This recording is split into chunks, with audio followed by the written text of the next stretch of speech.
Hello everyone, this is Mansi from evidyati.in. Coming to question number 2, exercise 14.3.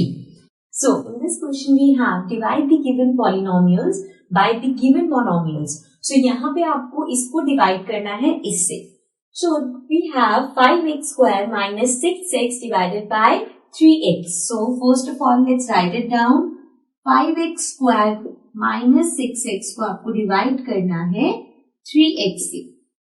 Now यहाँ पे हम direct किसी को कट वगैरह नहीं कर सकते बिकॉज इसमें माइनस का साइन है. So there are two options. या तो आप इनको अलग कर दो, means you can write it as 5x square upon 3x minus 6x upon 3x. So this is one option कि आप इसको फिर ऐसे सॉल्व करो. Other one which is quite simple is कि यहाँ पे जो ऊपर हमारे पास है उसमें से हम कॉमन ले लेते हैं. तो क्या कॉमन आएगा? इन दोनों में हमारे पास x कॉमन है. इसमें भी x है, इसमें भी x है. सो अगर मैं यहाँ पे x कॉमन लेती हूँ तो यहाँ पे बचा 5 एंड x स्क्वायर मतलब 2 बार x. सो 2x में से एक x कॉमन में चला गया. सो बचा 1x माइनस 6x में से x कॉमन में चला गया. सो हमारे पास आया 6 राइट अपॉन 3x. अब जो यहाँ पे माइनस हो रहा था वो ब्रैकेट में, ये मल्टीप्लीकेशन में, और जो मल्टीप्लीकेशन में वो इससे कट हो सकता है. तो हम डायरेक्ट x से x कट कर सकते हैं. So will be left with 5x minus 6 upon 3. So I can write it as 1 upon 3 and this is 5x minus 6 right. ये जो हमारा 1 बचा था और जो 3 था उसको हमने 1 अपॉन 3 लिख दिया और ब्रैकेट में 5x minus 6. So that is the answer. This was the first part. Let's come to the next part. Now coming to the second part. अब हमारे पास है 3y8 minus 4y raised to the power 6 plus 5y raised to the power 4 divided by y raised to the power 4. So now we have to divide 3y8 minus 4y6 plus 5y4 upon y raised to the power 4. So यहाँ पे एक simple सी चीज again हम यहाँ पे ऊपर वाले में कॉमन ले सकते हैं.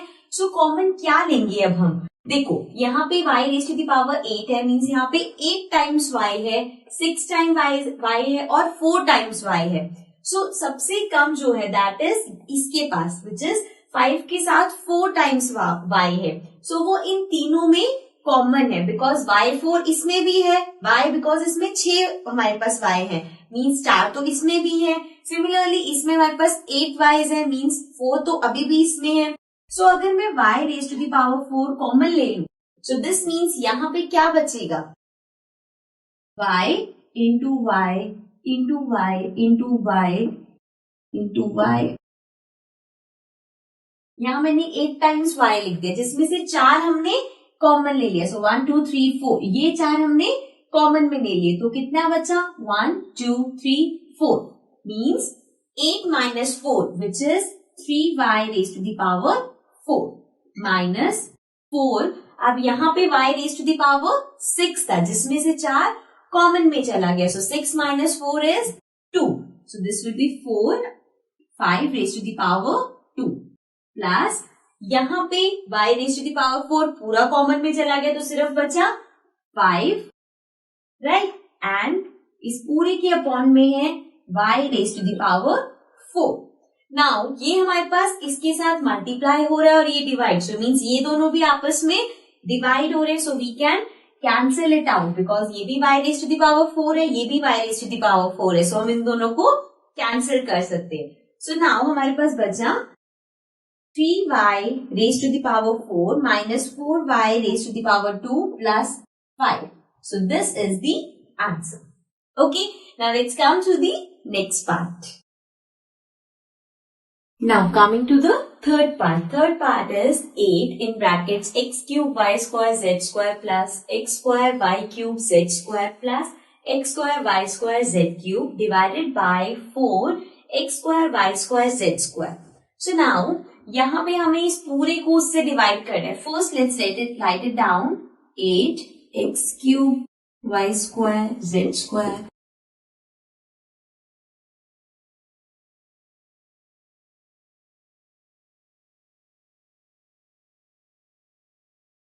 and this whole is divided by 4x square y square z square. So now अब हम ऊपर देखते हैं हम क्या चीज कॉमन ले सकते हैं, जिस तरह से हम अभी करते हुए आ रहे हैं. तो हम यहाँ पे सर्च करते हैं क्या कॉमन हो सकता है. तीनों में एक तो x y z है, वी हैव टू सी कितनी कितनी बार है. इसमें 3 बार है, यहाँ पे 2 बार है, यहाँ पे 2 बार है, मतलब 2 बार तो तीनों में होगा. सो एक तो एज इट इज बाहर रहेगा, इसके साथ हमारे पास आ जाएगा एक्स स्क्वायर जो हम कॉमन ले रहे हैं. नेक्स्ट है Y square Y cube Y square. Again Y square common आ सकता है बिकॉज वाई स्क्वायर तीनों में है. And similarly Z square and Z cube. So Z square आ सकता है बिकॉज वो भी तीनों में कॉमन है. अब यहाँ पे बिकॉज जो क्यूब वाले हैं वो मतलब है कि 3 बार है, तो मीन्स अगर कोई चीज 3 बार है तो उसमें से हम 2 कॉमन ले सकते हैं. ना ये हमारे पास कॉमन आ गया. सो अब यहाँ पे क्या बचा, यहाँ पे एक्स क्यूब है. दिस मीन्स कि एक्स स्क्वायर हमने कॉमन लिया, तो यहाँ पे क्या बचा, एक एक्स बच गया, वाई स्क्वायर कॉमन चला गया, जेड स्क्वायर कॉमन चला गया, प्लस एक्स स्क्वायर कॉमन में है वाई क्यूब में से सिर्फ वाई स्क्वायर कॉमन में है, मतलब एक वाई बच गया. देन जेड स्क्वायर कॉमन में है, एक्स स्क्वायर कॉमन में है, वाई स्क्वायर कॉमन में है, जेड क्यूब में से जेड स्क्वायर कॉमन में है. जैसे कि जेड क्यूब मतलब 3 बार जेड, इसमें से 2 बार कॉमन में है तो 1 बार बचा. So this will be plus Z upon 4x square Y square Z square. So यहाँ पे ये सब मल्टीप्लाई हो रहे हैं. सो एक तो हम नंबर कट कर सकते हैं, 4 1 जा 4, 4 2 जा 8, बाकी बचा X square Y square Z square. And यहाँ पे भी सेम है X square Y square Z square. So ये पूरा कैंसिल हो जाएगा. So the answer will be 2 बचा हमारे पास बाहर and in bracket x plus Y plus Z. So this is the answer, right. Now let's come to the next part. Now coming to the fourth part. Now we have x cube plus 2x square plus 3x divided by 2x. So let's write it down. अब हमें इसको divide करना है 2x से. So the first thing is let's see ऊपर वाले में हमारे पास क्या कॉमन है. नंबर में तो कुछ भी कॉमन नहीं है, वेरिएबल में x cube x square x, तो यहाँ पे x तीनों में है और लास्ट वाले में सिर्फ एक बार है, मीन्स आप सिर्फ एक बार ही x को कॉमन ले सकते हो. सो हमने x कॉमन लिया. यहाँ पे x क्यूब मतलब 3 बार x, जिसमें से एक कॉमन में चला गया, so we are left with 2x. So ये हो गया x square plus 2, x square में से x चला गया तो बचा 1x प्लस 3x में से x चला गया तो बचा 3 अपॉन 2x. x से x हम कट कर सकते हैं बिकॉज अब ये इनके साथ मल्टीप्लीकेशन में है. सो x से x कट करेंगे, सो हमारे पास बचा 1/2. यहाँ पे 1 बचा और इस 2 को हमने 1/2 की तरह लिख दिया. And in brackets x square plus 2x plus 3. So this is the answer. Now let's come to the next part. Now coming to the next part. अब हमारे पास है p raised to the power 3 q raised to the power 6 minus p raised to the power 6 q raised to the power 3 divided by p raised to the power 3 q raised to the power 3. So let's write it down. Upon में हमारे पास किससे divide करना है, p raise to the power 3 and q raise to the power 3. So अब ऊपर वाले में देखते हैं हम क्या कॉमन ले सकते हैं. यहाँ पे p इसमें भी है, इसमें भी है, q इस टर्म में भी है, इस टर्म में भी है. सो हमें देखने कितने टाइम्स है और कितना हम कॉमन ले सकते हैं.